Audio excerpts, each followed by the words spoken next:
ఇప్పుడే అందిన వార్త సంక్రాంతి సెలవులు పొడిగింపు మళ్ళీ మార్పులు వివరాలు వీడియోలో తెలుసుకుందాం. వీడియో పూర్తిగా చూడండి, అలాగే తప్పకుండా లైక్ చేయండి. మరిన్ని అప్డేట్స్ కోసం ఛానల్ వెంటనే సబ్స్క్రైబ్ చేసుకోండి.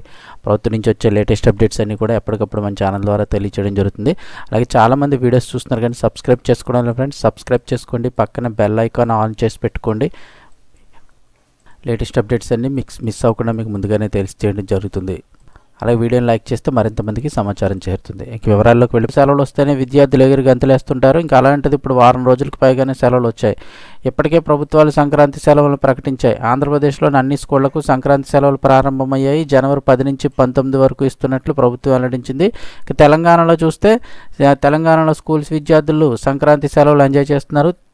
తెలంగాణ ఇంటర్ బోర్డు తాజాగా జూనియర్ కాలేజీలకు కూడా సంక్రాంతి సెలవులను ప్రకటించారు. జనవరి 13 నుంచి 16వ తేదీ వరకు ఈ సెలవులను మంజూరు చేస్తూ ప్రకటన విడుదల చేసింది. తిరిగి కాలేజీలన్నీ కూడా 17వ తేదీన ప్రారంభమవుతాయని పేర్కొంది. అలాగే జనవరి 11వ తేదీన రెండో శనివారం 12న ఆదివారం కావడంతో మొత్తంగా 6 రోజుల పాటు సెలవులు లభించాయి. ఇక అలాగే ఏపీ తెలంగాణలో స్కూల్ కాలేజీకి కూడా సంక్రాంతి సెలవులు పొడిగించే అవకాశం ఉన్నట్లుగా చెప్తున్నారు. అయితే దీనిపై ప్రభుత్వం ఇంకా క్లారిటీ ఇవ్వలేదు. దీనికి సంబంధించి ఎటువంటి అప్డేట్ వచ్చినా కూడా సంక్రాంతి సెలవులు పొడిగింపై